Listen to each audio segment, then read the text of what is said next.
In a world that pulls at your sleeves, that demands your attention, your opinions, your constant reaction. Remember who you are before the world told you who to be. The Stoics knew this war, the war not of nations, but of self. The chaos outside is nothing compared to the noise within. We are not born distracted. We become so by abandoning our inner post. Marcus Aurelius wrote, "Be like the cliff against which the waves continually break, but it stands firm and tames the fury of the water around it." You are that cliff. Not because you were made of stone, but because you choose not to be moved. The strength you seek is not somewhere far. It is here inside you, waiting for you to stop running. Discipline is not a skill to be found. It is a decision to return. Return to the stillness. Return to the watchtower of your own mind. Return to the breath that is always yours, even when the world forgets your name. You do not become disciplined by watching others. You become disciplined by watching yourself. Patiently, quietly. What do you reach for when you are tired? Who do you become when no one is watching? These are the questions that forge your character. And character, not comfort, is the ground on which a meaningful life is built. You do not rise because the world made it easy. You rise because you did not permit yourself to fall. Hold fast to yourself, Epictetus warned. Not your title, not your schedule, not even your fleeting emotion. Hold fast to yourself, the deeper self, the watcher, the decider. There will be days you feel unworthy. There will be mornings that weigh heavier than stone. And in those moments, you must not reach outward. You must go inward. You must become the one who sits with difficulty and does not beg it to leave. The one who endures the inner storm with grace. Not because it is pleasant, but because it is right. Your power is not in how loud you shout. It is in how calmly you stand. The disciplined life is not loud. It is not desperate to be seen.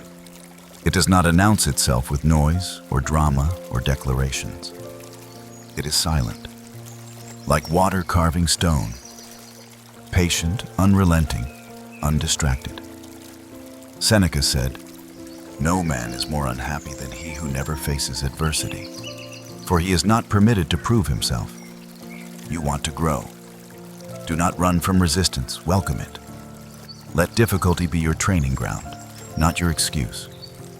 Every challenge you face is a mirror. It reflects not what you lack, but what you are capable of becoming. And every moment you show up, especially when it's hard, you reclaim yourself from the grip of distraction. There is a part of you that does not flinch, a part of you that does not need praise or reward or permission. That part is quiet but real. It's the same part that knows when you've wasted time, when you've betrayed your own word, when you've chosen comfort over courage. That part is your discipline, and it does not shout. It waits. It waits for you to look in the mirror and be honest, to stop chasing the next thing and start honoring the only thing, your word to yourself. Discipline is not about punishment. It is about alignment between what you know and what you do. You do not need more motivation. You need to keep the promises you already made. You said you'd wake early. You said you'd stop complaining. You said you'd begin. You said you'd continue. You said you'd become someone you could respect. Then the morning came, and the feelings changed, and you forgot. But the Stoics remind us feelings are visitors. They are not commanders. You don't serve your feelings. You serve your principles. And when your feet hit the floor, it is not inspiration that will carry you. It is decision. Hold fast to yourself, not your moods. They will pass. You must remain. There is no secret formula.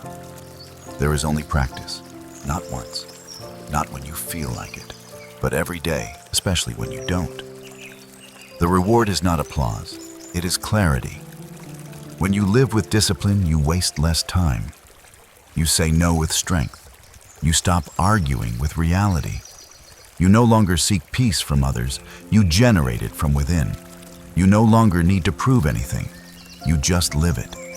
This is freedom, not the freedom to do anything, but the freedom to become who you must.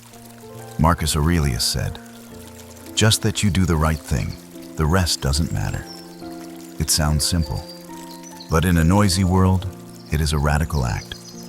To rise quietly, to speak truthfully, to train relentlessly, to love without attachment, to act with intention even when no one sees it.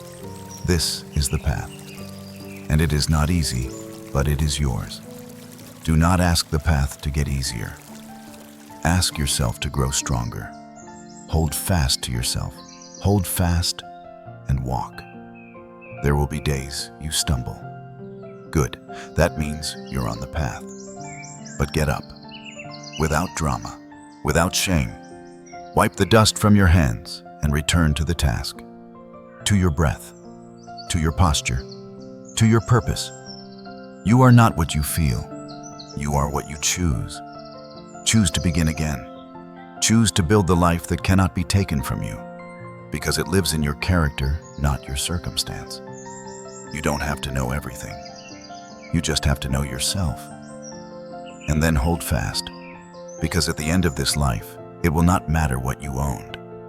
It will not matter who praised you or who doubted you. What will matter is who you became when no one was watching. Who you became when the path was hard. Who you became when you finally returned to yourself. The discipline you seek is not out there.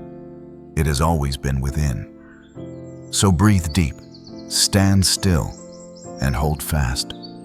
If this reflection has stirred something within you, consider joining us on the path of inner strength and quiet wisdom. Subscribe to the Stoic Shine and let timeless philosophy guide your modern life.